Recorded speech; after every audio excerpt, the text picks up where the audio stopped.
Қанбек ханым, жалпы бүгін өткен ақылдастар алқасының жиынында ақылдастар алқасының мүшелері Ақ Жол партиясының басшылығына, оның төрағасы Азат Перуашев мырзаға бір реніші бар сияқты.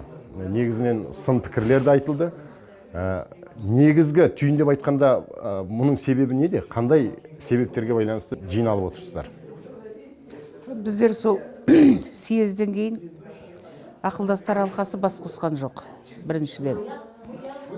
Екіншіден, осы ақылдастар алқасының бас қосуында біз өз ойымызды, өз пікірімізді ашық айтуға келдік. Және солай болды. Реніш, іштен боқтаған көп боқтайды дейді. Ішімізден әрқайсымыз әр елді мекенде жүріп, боқтай берсе, ол көп боқтайтын болдық. Осы мәселенің барлығын шешіп алу үшін осында бас қостық. Ал енді біздің негізгі ренішіміз сайлауда біздер халықпен жұмыс жасадық. Сол кезде Ақ Жол партиясына біз 10 жылдан бері мүшеміз.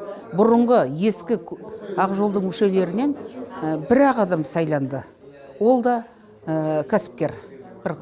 Меруерт деген қыз сайланды, ол да кәсіпкер. Қалған 8-нің барлығы да кейіннен Ақ Жолға кейіннен кіргендер, не болмаса кейіннен депутат болу үшін мүшелікке сайланғандар болды.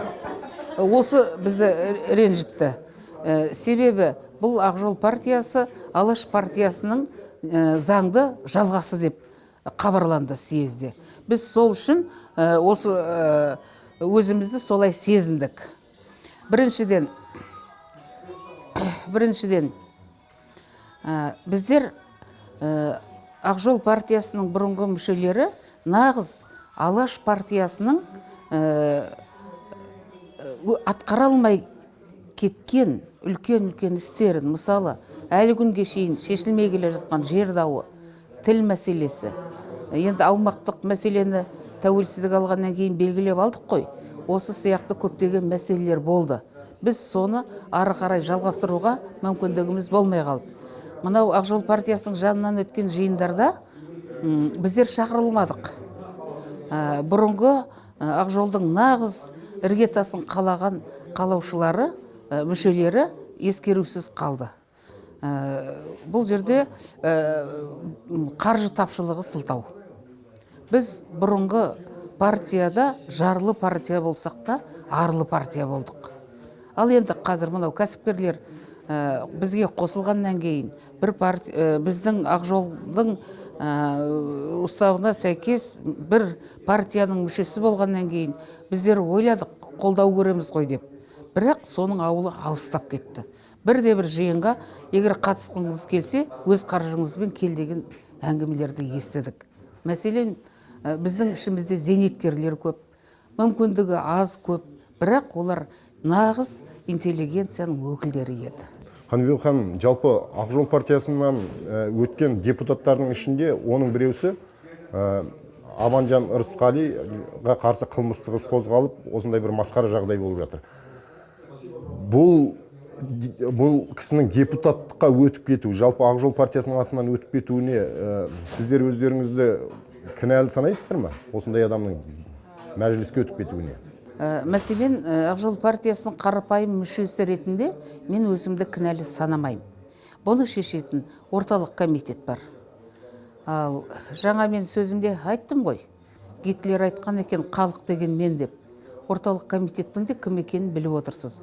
Сондықта сол себептен де кілең бірыңғай кәсіпкерлерден құрылған партия болды. Ол кәсіпкерлердің ішінде Алаш идеясы, Алаш партиясы туралы түсіне де кірмейтін адамдар отыр. Әлі де қаза берсе, жаңағы Амангелді сияқтылар табылып қалуы да әбден ықтимал. Аманжан деңіз. Аманжан.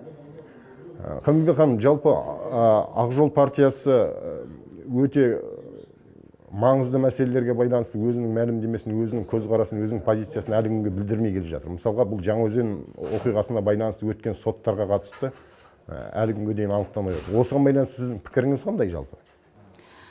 Менің пікірім, Жаңаөзен жөнінде бұл партия өз позициясын байқату керек еді. Амал жоқ, үнсіз қалды. Жекелеген мүшелері біздер жанымыз ашығанмен қолымыздан келетін дәрмен болған жоқ. Оның себебі неде? Оның себебі жеке дара жүріп, еш нәрсені шешпейсің. Мәселен, мен анау Шымкентте тұрамын, сол Жаңаөзендегі жағдайды естігеннен кейін, сол кезде тәуелсіздігіміздің 20 жылдығына байланысты біз Астана қаласында едік. Сол Астана қаласынан біз Шымкентке ұшып бара жатқанда келген бір топ делегат интернеттен сол жағдайды көрсетіп жатты Жаңаөзендегі. Сол жерде мен өз пікірімді айттым. Мынау халықтіке дұрыс, ұлықтіке дұрыс емес дедім. Ал енді мен Шымкентке ұшып барғанша бұл сөз сол жерде тарады. Ал егер де президентіміз барып жаңағы өз еңбек үшін еңбек ақысын талап еткен халықты бір ауыз сөзбен қолдамағанда, мына мен қазір түрмеде отырған болатын едім. Сол бір ауыз сөзім үшін. Бірақ отырған күнде де мен өкінбес едім. Мен Ахметтен, Сәкеннен, Мағжаннан ешбір артықшылығым жоқ. Тек заманымыз бөлек, идеямыз, жанымыз, пікіріміз ұқсас. Қанбибі ханым, сізге тағы бір сұрақ. Жалпы осы Ақжол партиясына Азат Перуашевтың келуі қалай, дұрыс болды ма? Жалпы Азат Перуашев қандай адам өзі? Біз әр уақытта басшылыққа сеніп, соның жолымен жүруге, міне 70 жылдан астам уақыт дағдыланып қалғанбыз. Біздің басшымыз Әлихан Бәйменов, қазір мыңдаған, 100 мыңдаған Ақжолдың мүшелері ол кісіге өте құрметпен қарайды. Сол кісінің біз келісім болатынның алдында бірге ақылдастық. Біздің ішімізден Әлихан Бәйменге сатқын деп айтқан адамдар да болды. Сен барлығымызды сатып кеттің дегенде болды. Бірақ Әлихан Бәймен бізге түсіндірді. Бұл жігіт кәсіпкер жігіт, дегенмен Алаш идеясын қолдайтын жігіт деді. Сол сөзді Азат Перуашев съезде айтқаннан кейін біз қайта сол кісінің соңынан еруге мәжбүр болдық.